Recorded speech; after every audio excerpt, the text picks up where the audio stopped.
invité Olivier Morel dans l'atelier d'Olivier Morel, qui est peintre, comme je vous l'ai dit tout à l'heure. Et nous réalisons la première vidéo pour célébrer les 20 ans de la maison d'édition, des éditions Courtes et Longues. Pour moi, c'était important de commencer par vous, parce que vous êtes les premiers auteurs de la maison d'édition, non seulement les premiers auteurs, mais aussi vous avez beaucoup contribué à la construction de la collection Toutes mes histoires de l'art. Donc on a un exemplaire ici dont vous êtes tous les deux les auteurs. Mais peut-être on peut d'abord raconter comment on s'est rencontrés, et c'est toi que j'ai rencontré en premier, Isabelle. Exactement, on s'est rencontrés dans une exposition Gauguin. Et à partir de là, on a parlé du monotype de Gauguin et puis de ton désir aussi de publier quelque chose sur Gauguin, et puis après de fil en aiguille, de tes rêves de maison d'édition. Mais on a travaillé ensemble pour Gauguin à Dada. Je t'avoue, Olivier, que je sais qu'on a travaillé pour Dada ensemble, mais je ne me rappelle plus pour quel numéro. Est-ce que tu te rappelles, toi? Je crois que le premier numéro... Il faut que tu rapproches ton micro. Le premier numéro sur lequel on a travaillé, c'était aussi Gauguin, en fait. Parce que j'avais fait un numéro sur les dessins empreintes de Gauguin. Et c'est effectivement Isabelle qui m'a présenté à toi. Je pense que tu cherchais un auteur aussi pour faire des ateliers. Et puis après, d'atelier en atelier, ça a continué pendant pas mal de temps. Absolument. Et donc, quand j'ai monté la boîte en 2005, j'ai eu très envie de créer une collection d'histoire de l'art.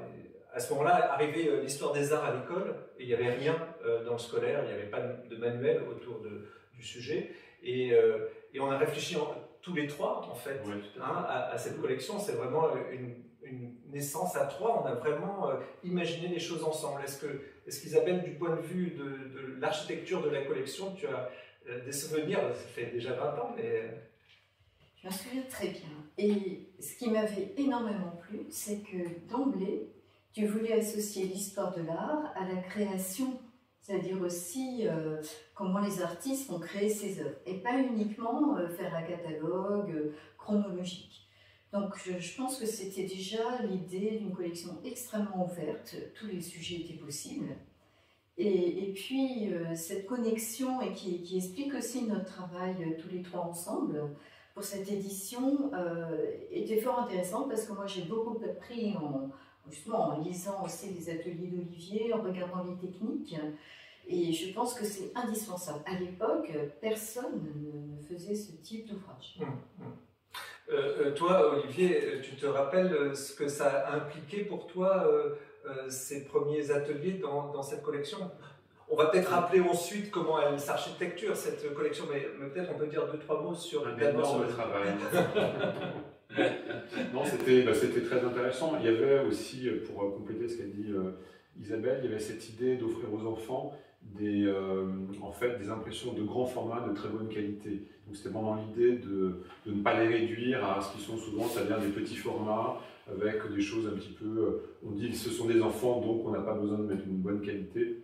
C'était vraiment l'idée de faire de très très bonne qualité au niveau des textes, au niveau de la mise en page aussi, qui était vraiment très importante.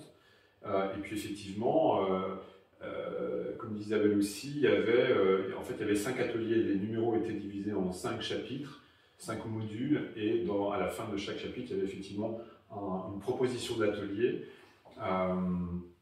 Et ce qui était passionnant pour moi, c'était à la fois de découvrir l'histoire de l'art à travers les textes de l'auteur, et puis en parallèle d'essayer à la fois de faire comprendre comment les artistes avaient travaillé, et surtout de réactualiser en fait ces pratiques, de dire que c'était toujours d'actualité et qu'on pouvait aujourd'hui encore découvrir des choses et s'en servir en fait dans le monde contemporain. C'est ça qui était vraiment important.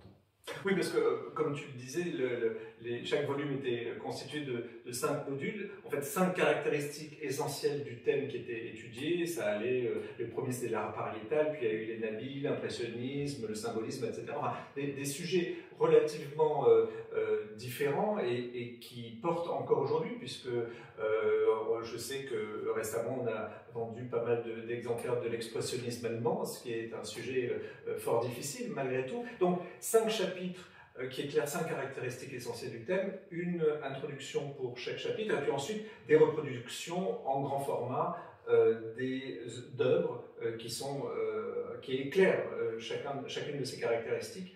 Est-ce que tu peux nous parler de cette architecture, Isabelle? Oui, c'est vrai qu'il y avait l'image et le texte, les deux dialoguant. Donc au départ, pour le travail, moi je faisais un choix d'images significatives, mais je me souviens qu'on avait une très grande liberté dans ce choix. Et ça c'est important parce que il y a une touche subjective quand même. Voilà. Donc il y a ces commentaires qui suivaient les images. Et donc c'est quand même une revue extrêmement visuelle. Et aussi, moi, ce que je trouve très séduisant dans cette revue, c'est sa couverture. Et je me souviens du travail de Rebecca Peltikian, oui. Qui était une maquettiste, qui est toujours maquettiste, absolument extraordinaire, et qui avait compris à quel point on avait besoin de rendre cette histoire de l'art vivante. Et je trouve qu'à la fois la construction, disons le squelette, la construction de chaque numéro qui se répétait, mais qui n'était jamais la même chose, le contenu n'était pas le même. Il y avait une forme d'unité dès le départ dans ta conception d'une collection, aussi avec Rebecca. Ouais.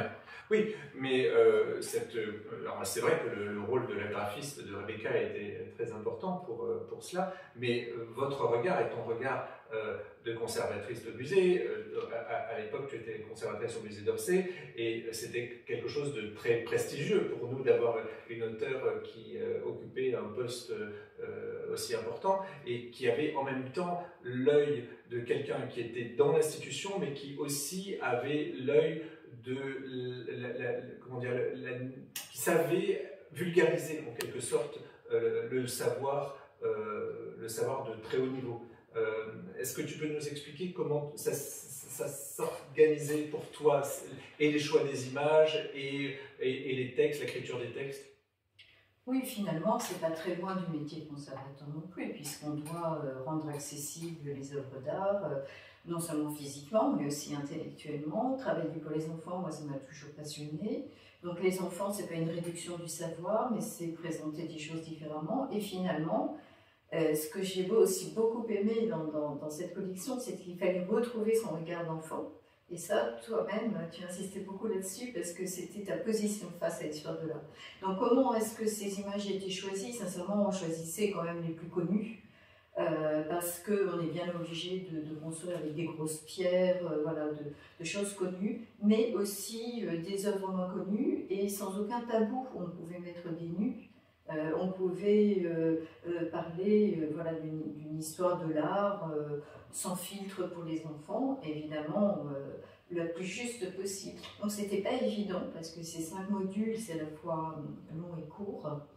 Donc le but était d'arriver à faire un équilibre, parce que tout se cristallise à un moment donné, et ça c'était peut-être ton regard final aussi sur éditorial.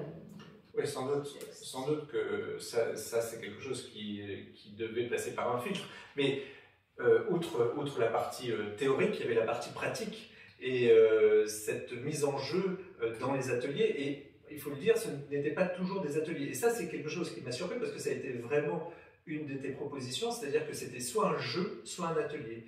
Et au début, je dois dire que j'étais un petit peu décontenancé par le fait de ta proposition qu'il y ait quelquefois des jeux. Et en fait, ça s'accordait parfaitement bien à la collection.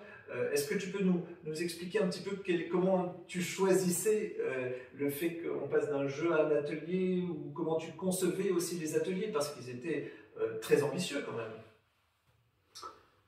Je crois qu'il n'y a pas de... Je n'ai jamais eu de méthode particulière. Je pense qu'à chaque fois, on s'est surtout beaucoup investi personnellement en fait, dans chacun des numéros. Isabelle disait qu'on faisait des choix d'images. Je dis on parce que d'une certaine manière, voilà, j'avais aussi mon mot à dire dans le choix des images. Et je pense qu'on a voulu se faire plaisir, indépendamment de ce qui se faisait aussi de façon courante dans l'histoire de l'art. Donc on a vraiment fait des choix parfois d'images très personnelles qui nous touchaient vraiment beaucoup. Et moi, c'était un peu le déclencheur des ateliers. C'est-à-dire qu'un atelier, c'est très difficile d'imaginer un atelier créatif à partir d'images qui n'inspirent pas.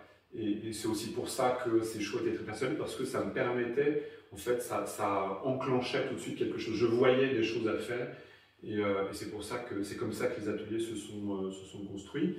Pour compléter aussi ce que disait Isabelle, elle disait qu'il y avait un désir d'avoir une vision d'enfance, en fait, de retourner un petit peu dans l'enfance.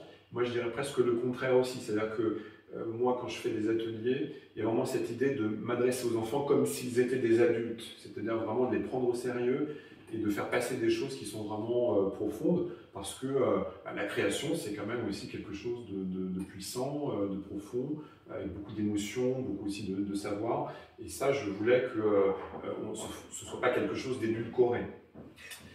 Oui, parce qu'en fait, ce qui est intéressant, c'est qu'en effet, on apprenait à faire des choses, mais qu'aussi on passait du côté de l'art, du créateur, de l'acte créateur. Et ça, c'est quelque chose qui était vraiment en jeu dans ton travail. Le jeu, je pense que c'était aussi pour apporter un petit peu de légèreté. Donc, pour ne pas avoir que des choses à faire, mais aussi peut-être des choses à réfléchir. Voilà, mais il n'y avait vraiment pas de méthode particulière. Mais c'est vrai que l'idée, assez vite, s'est imposée de mettre un jeu dans chaque numéro. Pour dire, voilà, quelque part, on va essayer À chaque fois, les jeux, évidemment, étaient différents. C'était vraiment des processus très, très différents les uns des autres. Un jeu et un nu, tu le disais tout à l'heure, ça faisait partie de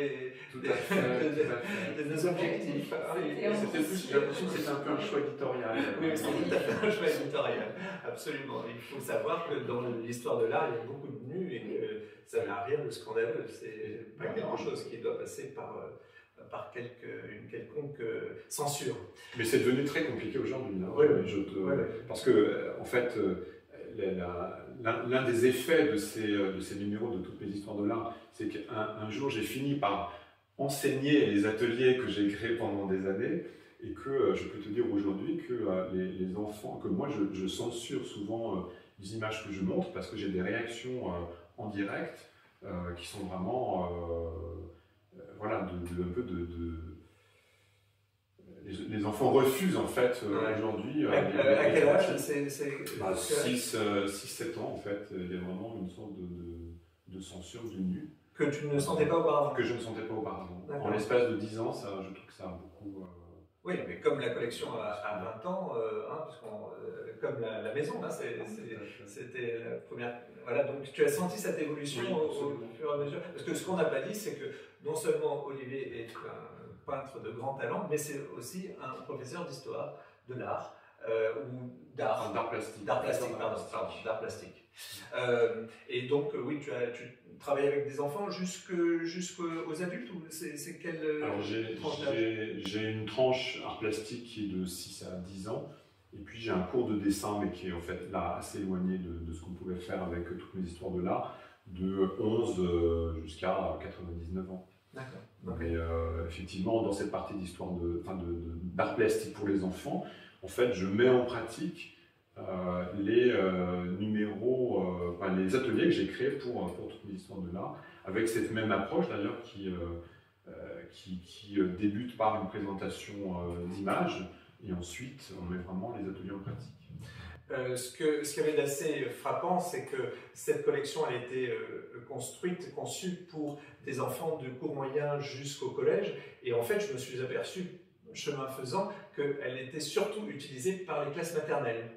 Et évidemment, alors je pense que les textes qui étaient ambitieux, malgré tout, même s'ils étaient travaillés pour un jeune lectorat, ils ne convenaient pas pour des tout petits enfants. Mais les institutrices s'employaient à restituer le savoir, et aussi, donc elles utilisaient les images, les grandes images, et ça c'est quelque chose de vraiment très important pour elles, d'avoir un grand format et de pouvoir utiliser ces grandes images, mais aussi elles restituaient les ateliers en les simplifiant, puisque pour des tout petits, sans doute il y avait des choses qu'elles devaient préparer en amont pour qu'il y ait moins de manipulation, mais en effet il y avait des choses qui étaient absolument formidables. Moi je me rappelle notamment dans numéro sur les nouveaux réalistes, une sculpture en Janus que j'adore encore. Je me demande pourquoi je ne l'ai jamais faite tout seul, pourquoi je n'ai pas fait cet atelier-là. J'en ai fait quelques-uns, mais pas celui-là. Il est toujours temps. Dans les thèmes qui ont été choisis, est-ce qu'il y a certains qui te marquent plus que d'autres? Je me souviens du premier, je me souviens de l'art pariétal, parce qu'au fond, on s'était lancé quand même dans une grande aventure. Et voilà, donc il fallait dire beaucoup de choses. En plus, c'est un sujet sur lequel, finalement, on a beaucoup écrit, mais qu'est-ce qu'on sait réellement? Bon, ce sont beaucoup d'hypothèses. Et puis en plus, c'est un sujet que j'aime beaucoup, puisque si je n'avais pas travaillé sur le 19e siècle, je pense que j'aurais aimé justement travailler sur la préhistoire. Mais d'autres sujets qui m'ont frappé, oui, l'art juif aussi. Oui, ça c'était ta proposition. Voilà, auquel je tenais beaucoup et ouais. qui était très original. Ouais. Et disons, ce qui m'a davantage frappé dans la collection, c'est justement son côté hétérogène, avec des sujets très différents. Et ça, aucune collection n'offrait justement la possibilité de passer la peinture de la Renaissance aux estampes japonaises ou à l'art aborigène. Et ça, j'ai trouvé que c'était intéressant. Et aussi, autour de cette collection, les rencontres qu'on a pu faire avec voilà, d'autres auteurs. Enfin, pour moi, ça a été important. Alors, je me souviens, évidemment, en fonction aussi des personnes autour de cette collection, des sujets qui m'ont marqué. Par exemple, donne-moi un exemple. Alors, l'art aborigène, justement, avec Marine Degly et Olivier pour les ateliers. Après, Caroline Laroche pour les estampes japonaises. Donc, toujours des sujets qui sont hors art occidental. Et ça, aucune école, aucune institution, aucune collection d'histoire de l'art ne proposait cette vision généraliste sur l'art, voilà, l'art universel. Et finalement, parce que c'était il y a 20 ans, et depuis, on voit ce qui s'est passé au Louvre Abu Dhabi, cette vision transversale, aussi tout cet intérêt pour l'histoire des formes, autour de Panofsky et de Franck Castel. Finalement, ça te donnait raison dans ce désir d'universalité. Et moi, c'est ça qui me plaisait, c'est la variété. Olivier, tu sais ou tu ne sais pas que le numéro qui s'est le mieux vendu, c'est celui sur l'art aborigène. Est-ce que tu saurais, toi, est-ce que tu aurais une hypothèse pour nous dire pourquoi c'est celui qui a été le plus populaire dans ces 29 titres? Il y a quand même 29 titres publiés. Vous avez beaucoup bossé. Moi, j'ai aussi beaucoup de très grande prédilection pour tous les numéros qui effectivement étaient art hors occidental. Et c'est vrai que parce que, comme le disait Isabelle, c'était des formes d'expression qui étaient peut-être moins représentées en histoire de l'art, et surtout pour les enfants. Et que par ailleurs, moi, ça m'apportait des pistes de réflexion et de créativité qui étaient très différentes de ce que moi je pratiquais déjà pour moi-même en tant qu'artiste. Et qui me semblait aussi, en termes de matériaux, peut-être un peu dans ce qui est davantage recherché aujourd'hui, de choses recyclables par exemple, d'utiliser des matériaux un petit peu dans tous les sens. Et ces formes d'expression, ce qu'on appelle les arts premiers, mais aussi la dynastie Qing par exemple, je me souviens, ou même l'art gothique ou l'art roman. Alors évidemment là ça fait partie de l'art occidental, mais avant Renaissance, m'ont semblé parfois avoir des approches qui étaient pour moi beaucoup plus intéressantes, beaucoup plus riches. Et il est possible, en tout cas l'art aborigène effectivement était pour moi vraiment des numéros les plus attractifs. Il est possible que le public ait ressenti ça et ait un peu la même sensibilité voilà, de choses moins représentées. Et on peut peut-être imaginer que le public qui a acheté le numéro de l'art aborigène, c'est aussi un public d'adultes et qui parfois s'est cultivé ou a envie d'accéder à cette créativité, voilà, pas forcément pour les enfants. Une fois de plus, il y a vraiment cette idée c'était des numéros, ce sont des numéros qui sont vraiment très bien écrits, en même temps très accessibles et qui s'adressent à tout le monde. Ça, c'est vrai, on va revenir là-dessus parce que ça. J'ai un numéro fétiche, si les nabis. Ah bah oui, j'espérais bien qu'on parlerait. Voilà, avec cette couverture fantastique du tableau de Vallotton, de cet enfant qui court après un ballon, qui est vraiment iconique. Et vraiment, c'est un numéro que j'ai adoré faire, mais il était tellement facile, tu vois, qu'il ne m'a pas marqué comme un travail, parce que certains numéros ont demandé beaucoup de travail, et voilà, donc ça venait en plus évidemment de mon truc principal, mais les nabis, ça coule de source, c'est lumineux, c'est magnifique, et aussi dans ma carrière, c'est une période de la création qui m'est très chère. C'est essentiel pour toi dans ta carrière. Absolument, et puis les collections d'Orsay sont exceptionnelles aussi dans ce domaine. Alors tout à l'heure tu parlais des estampes japonaises, et Olivier, dans ta création en tant qu'artiste, le Japon tient une place tout à fait particulière. Et dans ce numéro qui s'appelle Ukiyo-e, image du monde flottant, tu utilises ton propre visage pour nous montrer certaines des figures que l'on peut extraire de l'art japonais, de l'art ukiyo-e.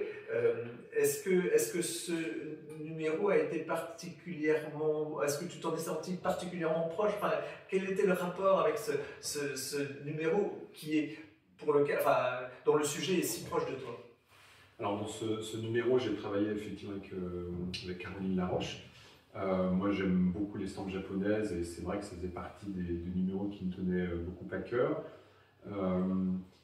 Quand tu parles de ma représentation, de ma présence dans le numéro en tant qu'image ou sujet en fait de mes propres ateliers, je dirais que il y a beaucoup de numéros dans la collection dans lesquels c'était un petit clin d'œil, ça qui est un petit peu à part. C'est le côté Hitchcock. Voilà, c'est effectivement où j'apparais, mais aussi où Isabelle apparaît. Notamment dans l'art pompier, où je mets Isabelle en scène. Alors je ne sais plus exactement le titre du tableau, mais c'est une victoire ou non, c'était une décapitation. Je suis le bourreau, à la fois le bourreau. Oui, c'est vrai. Voilà. Donc dans chaque numéro, effectivement, il y a un petit clin d'œil parfois, on se glisse comme ça dans les images. Ça faisait partie en effet des choses amusantes de la collection. Ok, et alors je sais que c'était beaucoup de travail et c'est une collection qui sans doute est une des plus belles signatures de l'histoire de la maison d'édition. C'est quelque chose qui ressemble à ses fondations en quelque sorte. Qu'est-ce que vous en avez retiré? Est-ce que ça vous a apporté quelque chose ou est-ce que c'était juste en plus? En tout cas, déjà merci beaucoup voilà, de nous associer à cet très bel épisode. Pour moi, ça a compté énormément. Parce que d'abord, on a travaillé longtemps ensemble. Donc, c'était quelque chose qui revenait régulièrement. Et puis, au bout, ça fait une somme. Et puis, c'est toute une partie de notre vie. Et surtout, aussi, un travail collaboratif. Et avec Olivier, c'est la première fois où on travaillait vraiment ensemble, comme ça, dans la durée. Et franchement, c'était très agréable. Je ne vais pas dire que c'était toujours... voilà, au mieux, tout ça, mais franchement, c'était vraiment un très bon moment de notre vie et ça compte énormément. Toujours aujourd'hui, on en reparle et justement, moi je trouve que la revue, elle n'a pas pris une ride. Nous, on a vieilli, les photos sont là pour en témoigner, mais la revue, sincèrement, elle est toujours actuelle. Et toi, Olivier? Alors, moi, j'étais aussi très heureux de cette expérience. Le fait effectivement de travailler de façon collective pour un artiste qui est souvent isolé dans son atelier, c'était vraiment une grande chance avec les différents auteurs, avec toi comme éditeur, avec Rebecca aussi pour la mise en page. Ça m'a apporté beaucoup en termes de connaissance de l'histoire de l'art, puisque j'ai absorbé à chaque fois toutes ces connaissances et donc ça m'a énormément ouvert l'esprit. Ça m'a permis d'expérimenter beaucoup de... Alors j'ai peut-être un esprit déjà assez curieux en fait dans l'expérimentation, mais je vais donner un exemple. Alors il y a aussi l'enseignement, puisque j'ai enseigné aussi, je continue d'enseigner ces ateliers, mais il y a un point enfin, qui pour moi est un exemple un petit peu emblématique de cette collection. Ça se trouve dans un atelier du numéro sur l'art gothique. J'ai réalisé un atelier pour faire un labyrinthe. Et dans cet atelier, donc, je fais confectionner au lecteur des petits tampons qui vont permettre en fait, de créer une structure labyrinthique sur un format relativement réduit. Et l'idée m'a tellement séduite que j'ai décidé de l'appliquer dans mon propre travail, et donc j'ai réalisé par la suite des très grands labyrinthes à partir de gravures beaucoup plus grandes. Et il se trouve que l'aboutissement de cet atelier, donc de ce travail, a donné lieu aujourd'hui au tissage d'un tapis. Donc en fait, le Mobilier National m'a acheté un carton de labyrinthe, et un tapis est en cours de tissage depuis déjà 3 ans. Encore de belles années, parce qu'en fait le rythme de tissage est extrêmement lent. Mais voilà, c'est une œuvre qui va faire 5,80 m sur 3,80 m à peu près. Et voilà, on est parti d'un atelier de la collection et on a abouti voilà, cette commande. Donc, Au Gobelin. Au Gobelin, voilà, savonnerie des Gobelins. Et donc, pour montrer, voilà, et il y a beaucoup d'autres choses comme ça, que je ne citerai pas, mais qui ont aussi influé en fait sur mon travail artistique. Ah bah écoute, c'est un bel hommage, merci beaucoup.